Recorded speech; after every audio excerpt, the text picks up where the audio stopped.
दोस्तों, मुहर्रम इस्लामिक साल का पहला महीना है, यानी कि इस्लामी नया साल मुहर्रम के महीने से शुरू होता है। इसे अल हिजराया अरबी न्यू ईयर के नाम से भी जाना जाता है। इस्लाम में इस महीने को बहुत ही ज्यादा रहमतों और बरकतों वाला महीना माना जाता है। मगर मुहर्रम के महीने को लेकर लोगों में तरह तरह की बातें फैली हुई हैं।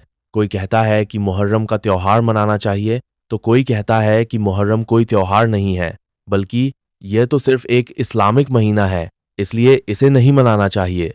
दोस्तों, आपने देखा भी होगा कि हमारे यहाँ पर यानी कि भारत, पाकिस्तान, बांग्लादेश और अफगानिस्तान में कई जगहों पर मुहर्रम के महीने में ताजियों का जुलूस निकाला जाता है और ढोल ताशे बजाए जाते हैं और मुहर्रम का त्योहार मनाया जाता है।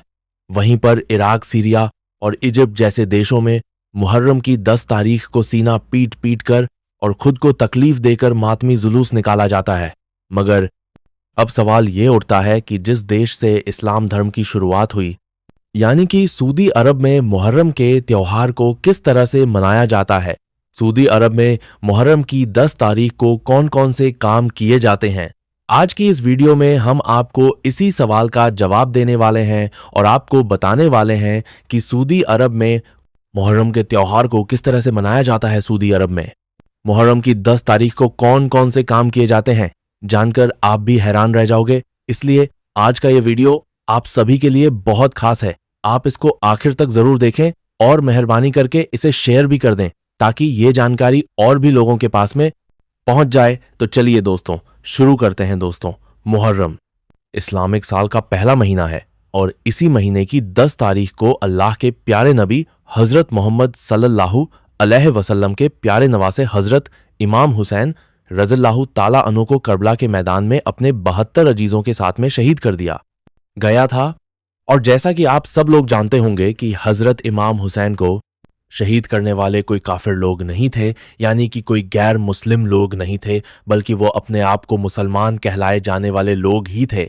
और यही नहीं, वो आपस में एक दूसरे के रिश्तेदार भी थे, जिन लोगों ने हजरत इमाम हुसैन और उनके साथियों के साथ में करबला में जंग की। जिन लोगों ने हजरत इमाम हुसैन और उनके अजीज की बेरहमी से शहीद किया, हम उनको मुसलमान नहीं समझते हैं, बल्कि हम उनको मुनाफिक समझते हैं। याद रखें, मुनाफिक उन लोगों को कहते हैं जो ईमान लाने के बाद में फिर जाते हैं, यानी कि ईमान लाने के बाद अपनी बात से, अपने ईमान से पीछे हट जाते हैं और काफिर बन तो जाते हैं। और फिर ऐसे लोग कहने को तो मुसलमान ही होते हैं, लेकिन ऐसे लोगों के दिलों पर अल्लाह मोहर लगा देता है और फिर ऐसे लोग अल्लाह की नजर में मुनाफिक हो जाते हैं। तो दोस्तों, करबला के मैदान में यही वह मुनाफिक लोग थे जिन्होंने हजरत इमाम हुसैन और उनके छोटे छोटे बच्चों को 3 दिन तक भूखा प्यासा रखकर शहीद कर दिया था। बस उन्हीं की याद में, यानी कि हजरत इमाम हुसैन की शहादत को याद रखते हुए ही 10 मुहर्रम के दिन मुसलमान मुहर्रम का त्योहार मनाते हैं। याद रखें, हजरत इमाम हुसैन अल्लाह के प्यारे नबी हजरत मोहम्मद सल्लल्लाहु अलैहि वसल्लम के नाती थे, यानी कि आपकी प्यारी और लाडली बेटी हजरत फातिमा के बेटे थे। हजरत इमाम हुसैन को 10 मुहर्रम के दिन करबला के मैदान में शहीद कर दिया था, जिनकी याद में मुहर्रम का त्योहार मनाया जाता है। इस वजह से कुछ लोग इस दिन ताजियां निकालते हैं, ढोल ताशे बजाते हैं और मातमी जुलूस निकालते हैं। अब आप सोच रहे होंगे कि 10 मुहर्रम के दिन भारत, पाकिस्तान, बांग्लादेश और अफगानिस्तान में ताजियां निकालकर और ढोल ताशे बजाकर मुहर्रम मनाया जाता है, तो फिर सऊदी अरब में यह मुहर्रम किस तरह से मनाया जाता है। तो इस हवाले से हम आपको बता दें कि इस वक्त आप अपने मोबाइल की स्क्रीन पर जो ये वीडियो देख रहे हो, ये वीडियो सऊदी अरब का है। सऊदी अरब में कुछ जगहों पर, खास करके जहां पर शिया लोग ज्यादा रहते हैं, उस जगह पर इस तरह से मातम करके मुहर्रम का त्योहार मनाया जाता है और हजरत इमाम हुसैन की याद को ताज़ा किया जाता है। क्योंकि सऊदी अरब के कानून के मुताबिक आप यहाँ पर किसी भी किस्म का कोई ताजिया नहीं बना सकते हैं, और ना ही यहाँ पर ढोल नगाड़ा बजा सकते हैं, और ना ही यहाँ पर कोई अलम उठा सकते हैं। यानी कि मुहर्रम के महीने में आप सऊदी अरब में ये ताजियादारी और यहाँ ढोल ताशे नहीं बजा सकते हैं। और हम आपको बता दें कि यहाँ केवल सऊदी अरब का ही कानून नहीं है, बल्कि सारे अरब देशों में यही कानून है। आपको पूरे अरब देशों में कहीं कहीं पर भी कोई ताजियादारी नजर नहीं आएगी, ना ही सऊदी अरब में ना ही दुबई और ना ही कतर और बहरीन में। दोस्तों, मैं आपको बता दूं कि इससे पहले मैं खुद सऊदी अरब में 6 साल तक काम कर चुका हूं। मैंने यहां पर कहीं पर भी कोई ताजियादारी या फिर ढोल नगाड़े नहीं देखी है और ना ही यहां पर कहीं पर कोई मातमी जुलूस निकलते हुए देखा है। यहां पर मुहर्रम को सिर्फ इस्लामिक नए साल के तौर पर देखा जाता है। इसके अलावा यहाँ पर मुहर्रम के महीने का कुछ पता ही नहीं होता है कि कब मुहर्रम का महीना शुरू हो जाता है और कब खत्म हो जाता है। हमारे यहाँ की तरह सऊदी अरब में ना ही किसी किस्म का कोई ताजिया बनाया जाता है और ना ही कहीं पर कोई ताजिया निकाला जाता है।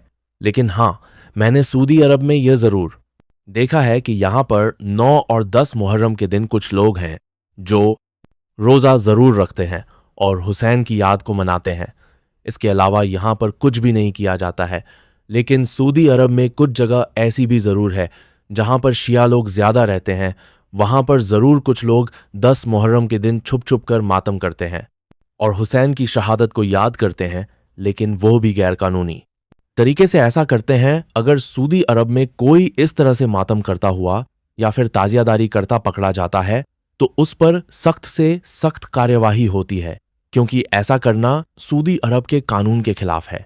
इसके अलावा दोस्तों, मैंने तो 6 सालों में सऊदी अरब में कहीं पर भी ये नहीं देखा कि कोई हजरत इमाम हुसैन की शहादत को याद कर रहा हो या कोई हजरत इमाम हुसैन की याद में मुहर्रम मनाता हो या फिर कोई सबील वगैरह वहां पर बनाई जाती हो और लोगों को पिलाई जाती हो मुहर्रम के महीने में। बस कुछ जगह ऐसी जरूर दिख जाती है, यानी कि कुछ जगहों पर यह नज़ारा देखने को जरूर मिल जाता है जहां पर सबील वगैरह दिख जाती है। लेकिन वहां पर भी ऐसा करने वाले हमारे ही लोग होते हैं, यानी कि हमारे भारत और पाकिस्तान के लोग होते हैं जो वहां पर हजरत इमाम हुसैन की याद में सबील वगैरह बनाते हैं और लोगों को पिलाते हैं। मगर हम आपको बता दें कि यहाँ के जो अरबी लोग हैं वह मुहर्रम के महीने में ऐसा कुछ भी नहीं करते हैं। उन्हें मालूम ही नहीं होता है कि कब मुहर्रम का महीना शुरू हो जाता है और कब खत्म हो जाता है। वह तो सिर्फ ईद और बकरा ईद 2 ही त्योहार को जानते हैं, यानी कि सऊदी अरब में सिर्फ 2 ही त्योहार मनाए जाते हैं, पहला ईद उल फित्र और दूसरा ईद उल अहा। इसके अलावा सऊदी अरब में कोई भी त्योहार नहीं मनाया जाता है, चाहे वह ईद मिलाद नबी हो, कोंडे की नियाज हो या फिर शबे बारात हो। इन 2 त्योहारों के अलावा सऊदी अरब में किसी भी त्योहार को नहीं मनाया जाता है। दोस्तों, अब आप बताएं कि इसमें आपकी क्या राय है। इस बात को आप किस तरह से देखते हैं? मुहर्रम के त्योहार को मनाना चाहिए या फिर नहीं मनाना चाहिए?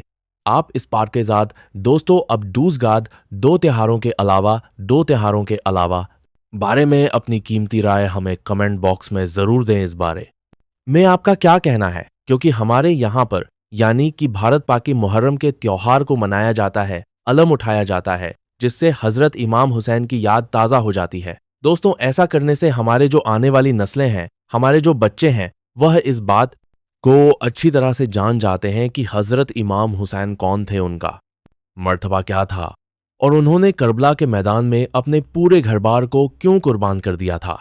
ऐसा करने से बच्चा जान जाता है कि हजरत इमाम हुसैन ने इस्लाम को बचाने के लिए करबला के मैदान में अपने पूरे घर बार को कुर्बान कर दिया था।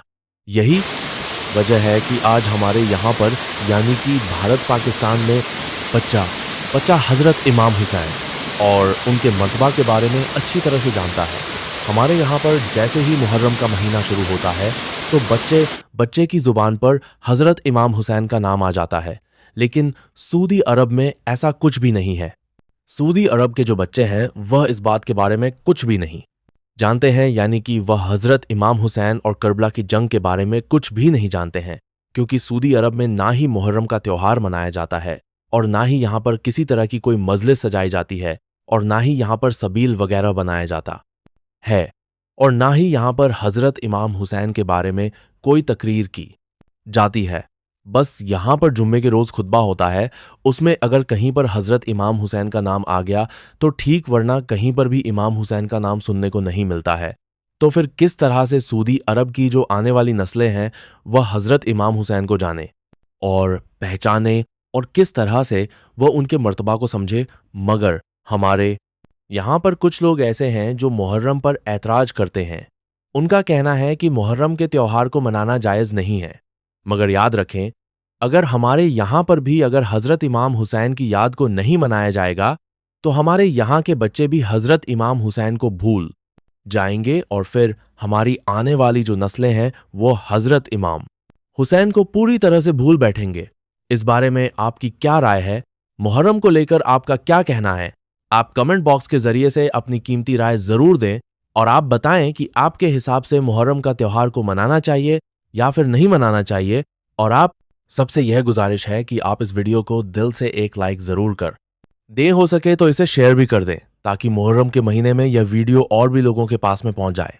दोस्तों, आज हम आप लोगों को एक ऐसी अनहोनी वाकया सुनाने जा रहे हैं कि ये बात सुनकर आप दंग रह जाएंगे कि इस गाय में ऐसा क्या निकला कि इस गाय की कीमत अरबों रुपयों में हो गई।